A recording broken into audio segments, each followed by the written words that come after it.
because there's a community function afterwards, but we still have a class till then anyway.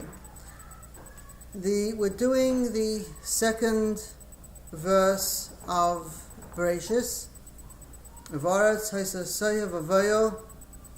The earth was empty and void, or the regular whatever translation, and there was a darkness on the face of the abyss. And we're doing it. We went through a few words, and we showed the translation, and we'll get to the words in a moment. But one of the things that I just want to add to last week is that we mentioned about the letter Taf. At the end of the word Bereshis, Saf or Taf, that Taf is inserted in the word Haysa.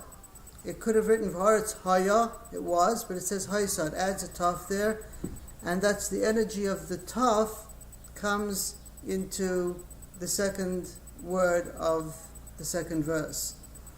And we spoke about what the letter Taf means, and one of the things I mentioned is that if you take the letters of the word, the name of the word Taf, you can pronounce it Ta'o. Ta'o means an antelope. And we didn't say anything about it, but I'd like to mention something about it tonight. What is an antelope? An antelope, when it stands on an expanse of earth in an area, it looks beautiful with the antlers, the horns, And yes, antelope is it's a very beautiful animal, and it looks beautiful in its natural surroundings. Yes, it is in the deer family, and it's very dear to people.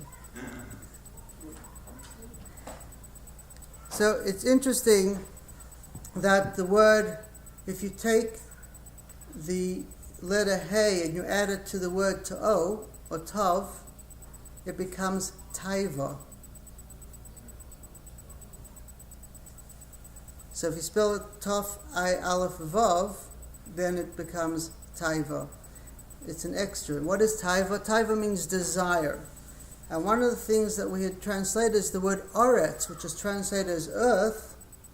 Actually, the Medrash says, why is it called Oretz? Not because it's called earth.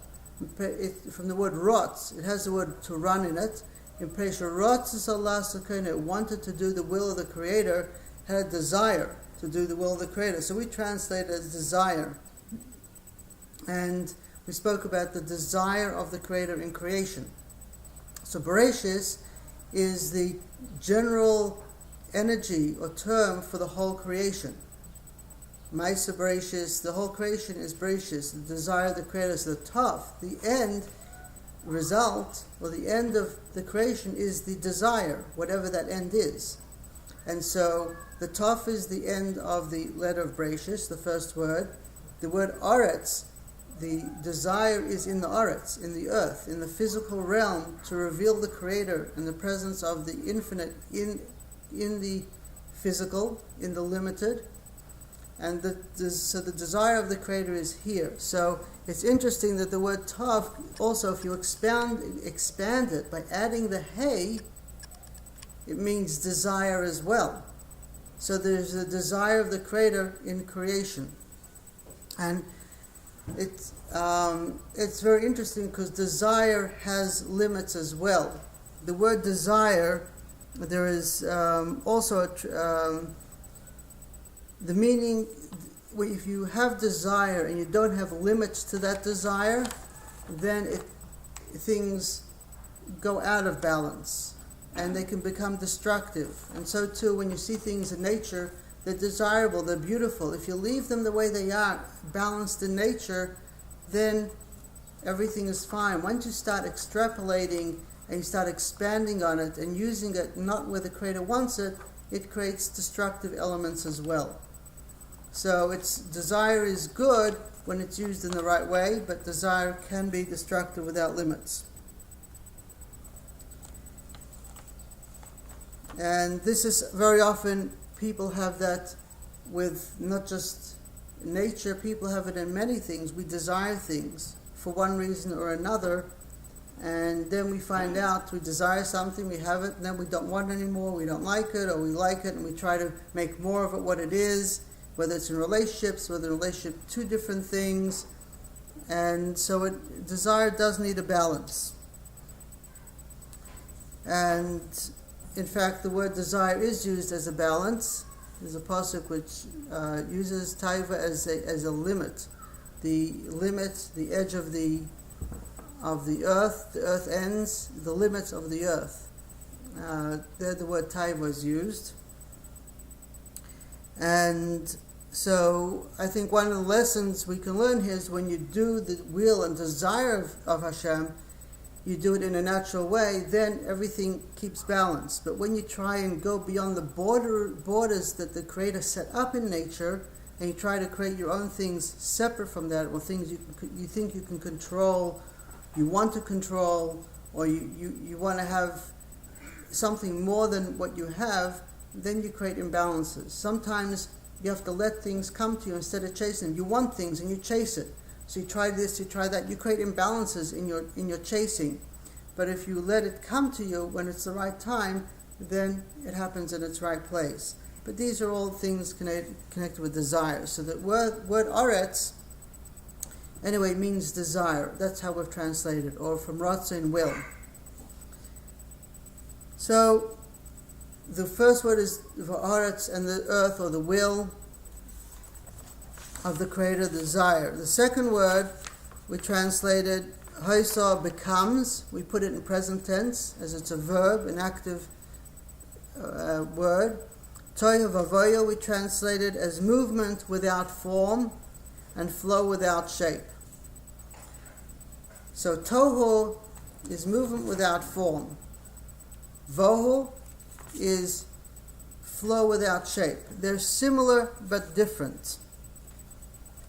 The movement without form, the Sefer HaBohir and Zohar explain the meaning that this is something, movement without form, it's something that cannot be described. It can't be defined in any way. And Sefer HaShoroshim calls it potential. And Ibn Ezra and Ramban state that it's something that has no substance. Even though we said it doesn't have any substance, but obviously the life force of the Creator that has no definition fills up all space. So it's full of something that we have nothing that we can quantify it with. Sefer HaPliyah also explains that the letters Hey and Vav will be elevated above the word Aretz. As it says, He'll make them ride above the heights of Aretz. Garkivehu al Bomasei Aretz. So we mentioned this the other week. And then the other word, flow without shape. The word vohu is composed of two words, vo and hu, which means in it. So we're up to the word chayshach. Chayshach, it says there was a chayshach, a darkness, al pehesem, on the face of the abyss. Chayshach is a thick haze. It's translated as darkness, we translate it as a thick haze. They're both more or less the same, but there's a difference in using one word or the other. Saying a thick haze is an expression of restraining. It's blocking the ability for a person to see. And that's how the word is used in Bereshis in Genesis chapter 20. It says, I have prevented you from sinning against me. By Avimelech and his dream, the story with Abraham, it says, Gam anechi eischa mechate li. So there the word chayshach is used as a restraining, something that's restraining. The Alshach writes that this haze is not the same choshech as what we call night. Sefer HaPliyah explains it's like a smoke screen that renders matters which a person matter into something that a person cannot comprehend.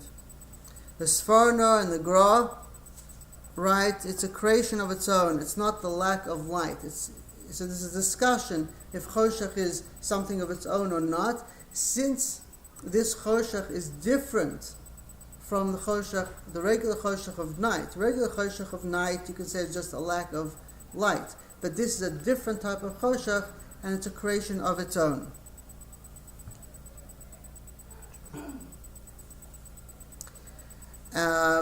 Then the next word is with, let's see what it is, al. The word al means on, but sometimes it means with. In Devarim we say al ha'olah, on the olah, meaning with the olah. Or in Exodus, the men came with the women, al hanashim. And it's a presentation of an endlessness. So we call Tehom an endlessness, which we discussed last week. And then Elikim, the word, we come to the word Elikim. Ruach, a spirit of Elikim, of God, was hovering on the face of the water. We translate it as a sense of the merciful wisdom. That's what Ruach is, of the power of boundaries, is touching softly to a presentation of the surge. A sense of merciful wisdom. The name Elokim, everyone translates it generally as God in a generality, but Elokim actually means a power of judgment, of limitation, of severity. We translate it, or Tzimtzum v'Hagbala.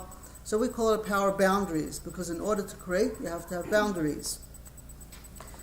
Each one of the name of Elikim, even though the name is the same throughout the whole chapter, there are 32 times this name is used.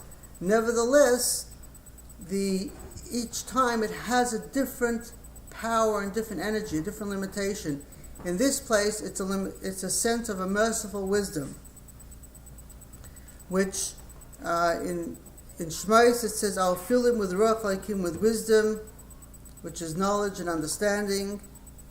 And in Kings, the book of Kings says, "Hinni noisim beruach," I will instill in him a ruach, which is, there it translates ruach as a desire.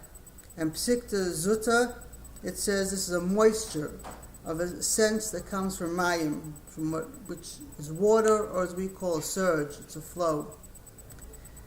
The sense of the word ruach here is feminine, while in other places ruach is masculine. And ruach is the aspect, the element that moves things in the creation. So even though a number of the words here are not masculine or feminine, there seems to be a lot more feminine in the words in the beginning of creation, which is also interesting. Of a power of boundaries, it's the mercy of the power of boundaries. The expression power of boundaries is mentioned 32 times. And each time we'll try and explain what that boundary is. In this case, they explain that it's a power of mercy. It's touching softly. The word touching softly is very interesting. The Ibn Ezra, Targum Rishalmi, Yonis bin Azil write that, but not everyone likes it. The Gemara doesn't exactly like to say it that way. Sefer Pliya writes that this means that the wisdom was covering Elikim, and the power of the Ruach conceals all the secrets. That's what it writes. That the wisdom of creation was covering Elikim.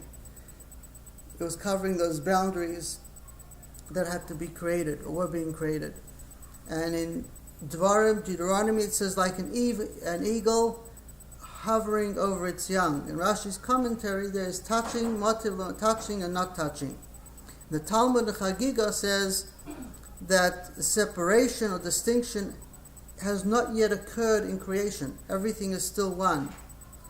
The verse mentions it, and it's only everything we're dealing with only actuates in the thought of the Creator. And as we mentioned, it's all in one thought. So, since in speech you can't say everything in one moment which people will understand, so therefore it comes out in a whole chapter. But it actually occurs all in one thought. And therefore there's no real separation yet. In Jeremiah, Yirmiyahu chapter 23 uses this word to describe movement associated with trembling bones. The merachef is trembling bones. In Bible Unauthorized, he translates it as a forceful wind. And while that's one translation, the word actually means a movement that's happening, but it's not wind. Then the next word is al, which is al pnei. Al it can also be translated as two. The Radak in Shmuel says it means here two, even though many times it means upon or above.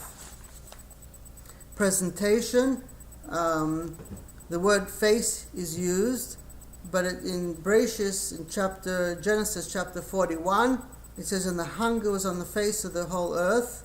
Obviously the hunger wasn't in the earth or on the earth, it was referring to the people on the earth who were hungry. So it's a presentation.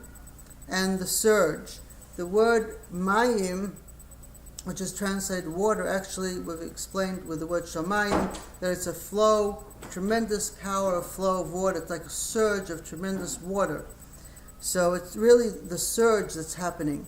The Orach Chaim writes that the mayim is a strong source. It has enough power to destroy the world.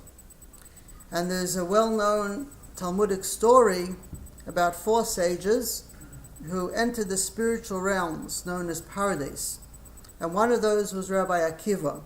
And he warned the others before they went in. He said, when you go in your spiritual journey, it's an internal journey which they go within themselves. It's not you go into a heaven somewhere else. It's a journey within, because the connection to infinity and the Creator is within your heart, within your mind. When you go into the depth of your heart and you approach stones that appear as pure marble, don't say the word, don't call it water. You will see what looks like water, but don't call it water, because that is a lie. There's not even a drop of water there. And if you call it water, you crack up. You cannot live there. You cannot exist there. You die, which is actually what happened to one of the people. He died because it's not really water. It appears as water and it's not water.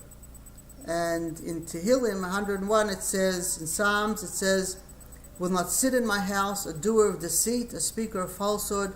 They're not fitting before my eyes. So when you go into those realms, you cannot use words or say things or think things that are not truthful 100%. If they're not, you will die or crack up. Something will happen to you. Anyway, this story elucidates for us the fact that one cannot call the inner realm water. And so in understanding this chapter, if this chapter is in the thought of the Creator, it's the inner realm, it's spiritual, there's no real water. That's why we have to understand what the meaning of the water is. Yes? I know, thank you. I noticed it, but I was in the middle of a sentence. So if you'll let me choose, okay? So the power of tremendous force of water is a surge of water which can destroy everything, and it's that power that it's talking about, not actual water. Yes? They saw something that looks like water.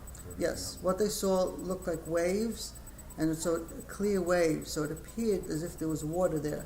So because they're used to seeing water that way, they may have said, oh, there's water.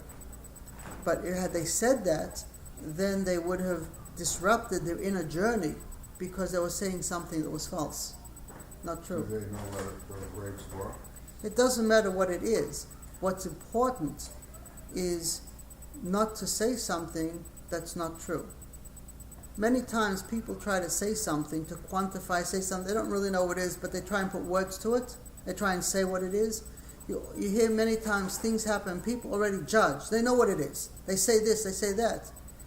People don't understand that this is called lying. This is not being truthful. It's fantasy, you make up things. It's a lie. Rabbi Akiva knew it wasn't water. It cannot be water. It's a journey. You're going on a journey in your heart. Okay? So when you see in your heart what looks like water, is it actually water, or is it a movement that you see? What is it? In your mind. Yes, I hope there's no water. It's not water in your mind. You've got a different problem. But if you're going on this journey, it's not water, even though the body has a lot of water in it. So, but the main aspect is the truth of the words. And the reason I brought it is to show that the water, that since this whole chapter is in a spiritual realm, therefore the word mayim does not mean water here, as is normally translated. Just as the name cheshech, darkness, doesn't mean night as it's normally translated. So I am going to also share a few possibilities of other translations or interpretations of this verse. Some of the different meanings we have mentioned, others we are going to mention, either today or next week. So here is another way of translating the second verse of Genesis. And the desire becomes movement without form and flow without shape, bringing forth stillness because of endlessness. And a sense of a mighty power is vibrating next to a presentation of the surge. Another way of translating is expression of the flowing oneness. Now the word oretz, which is earth, we translate desire, has the letter aleph on it. Aleph means one, and rotz means to run. So it's the aleph, the oneness of the Creator is flowing. So it's an expression of the oneness. All creation is an expression of the Creator, expression of that oneness. So expression of the flowing oneness comes without form, expressed with shapelessness, causing opaqueness over the presentation of formlessness, and wisdom of definitions is moving to and fro with an elevated comprehension of the surge of wisdom. So the mayim is a surge of wisdom of the creation. That's another way. Eventually, I will give this all out on paper. So you'll have it once we've finished the classes, so it'll be easier to go over. You won't just need the videos.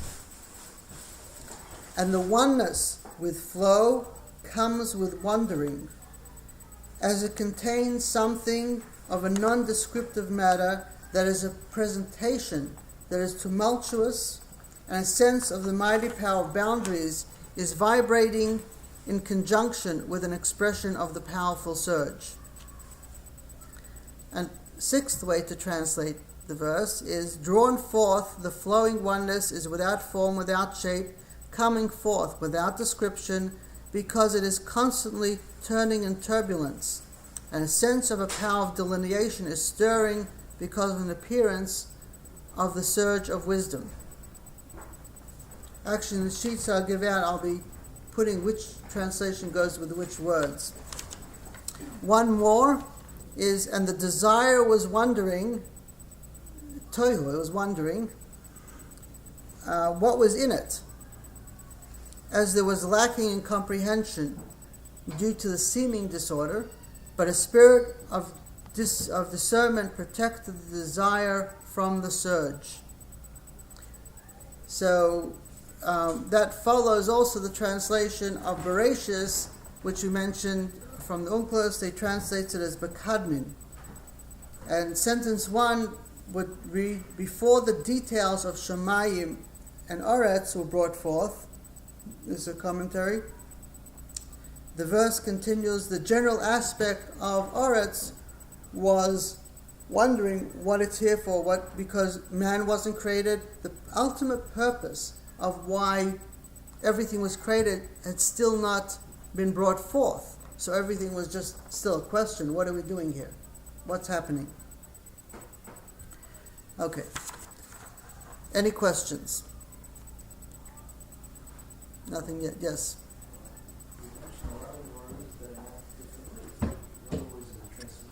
Yes. Right. That's correct. Choshech means dark, but choshech has other meanings, and we're going to discuss more. I brought the commentaries. The word choshech, which we translated a thick haze, there are commentaries that speak about what the word here means, and we'll describe actually more about the word in a few minutes.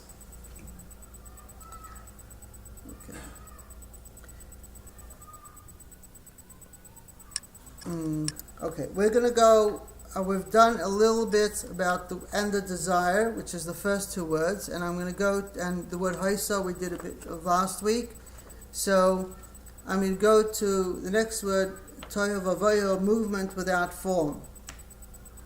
This is a lot of this is based in Sefer HaPliah, which is about 850, 900 years ago, at least that old, to 1200 years ago. It depends. Different Rabbanim say different, but everyone accepts it. Movement without form. This is an extreme of pure clarity. The word soho, can be pronounced also as ta. The letter is closed on three sides. This is the letter here. It's closed on three sides, and it's open at the bottom. The sense of the form of the letter reflects an aspect of this existence that's expressed, and the sense, which is mentioned in some Farshim, it's a source of higher elements in the creation of the inner structure of the creation. So you have it covered on three sides, and it's open from the bottom, it goes in, reflecting the inner structure of the creation, coming from the bottom. Tohu, which is how to pronounce this, is actually a stronger expression than the word vohu, beis hey, the next word. They represent two separate elements in creation. Reigning in a flow in order to create structure requires some type of very strength. However, a balancing sense of softness is also necessary to implement it properly. The shape of the letter Tov, as you see, is closed on three sides, open at the bottom, and the shape of the letter Vet, or Bet, is closed on three sides, but it's open forward. In Hebrew letters, the movement goes this way, as you know. We'll talk more about that also. It's interesting. So this is the Tov is more harsh because it has to limit things, whereas the Vav is more the flow. The base is more the flow forward, which we spoke in the Beis of Breishis. And it's interesting to note that if you look at the words Tohu or Sohu, the letters before that in the Hebrew alphabet, this is a Tov. The letter before the Tov is a Shin. The letter before a Hey is a Daled, and the letter before Vav is a Hey, Sadeh, field. Okay? A field is a place where things grow, whereas Soho is a place where nothing grows. So you have a balance of opposites just in the movement of the Hebrew letters, the sequence. There are many other examples we'll bring later of the sequence of letters.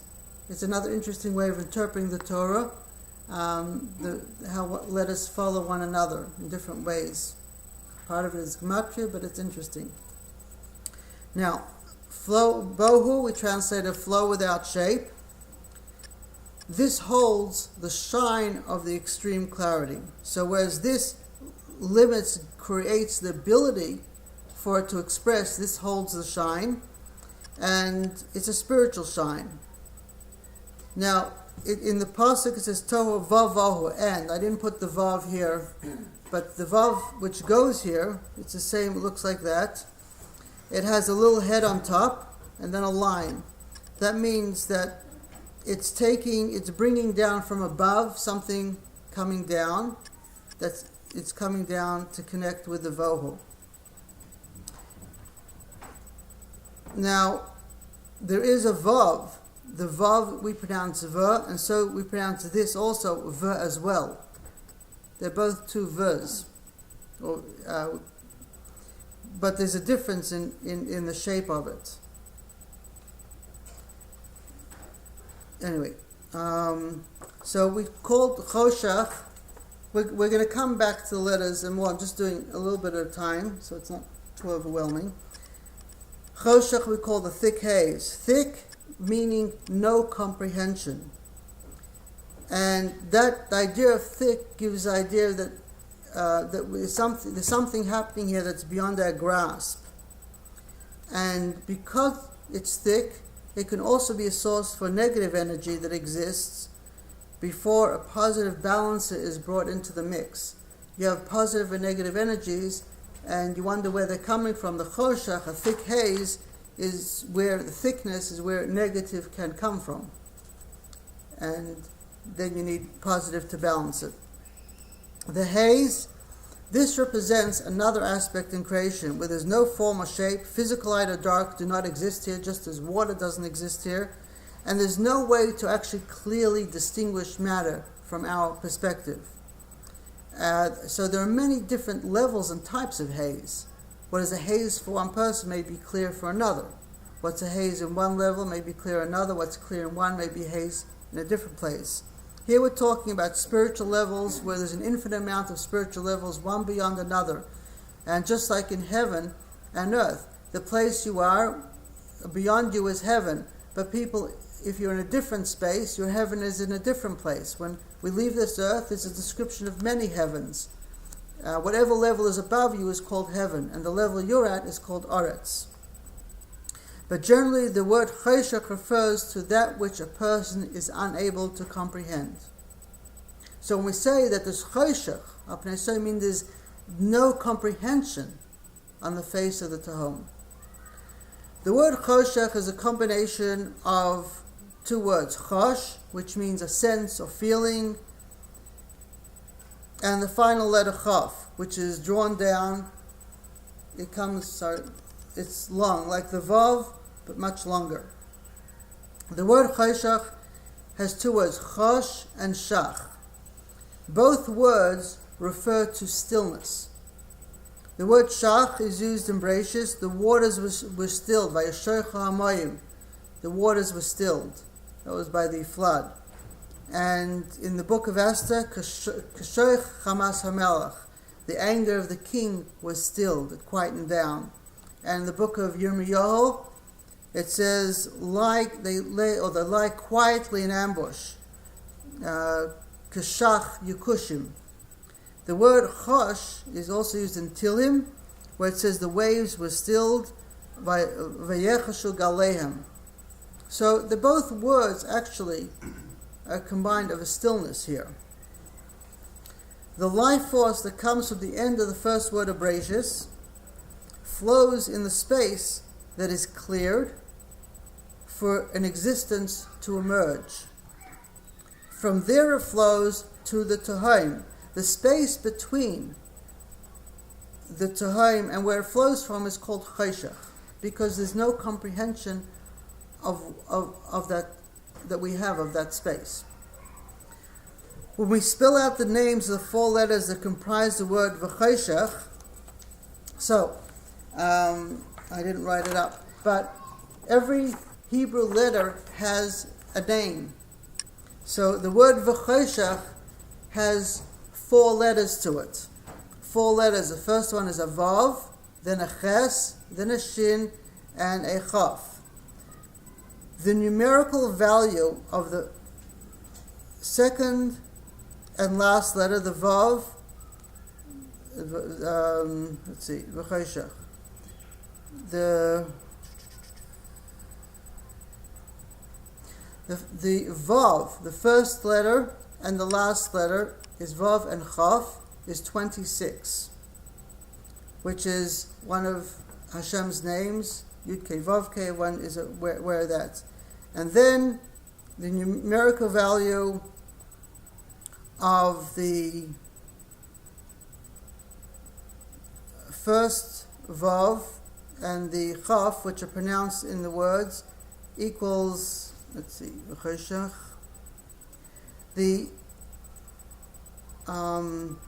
If you say vav, if you say the names vav, ches, shin, chaf, chaf finishes with a pei.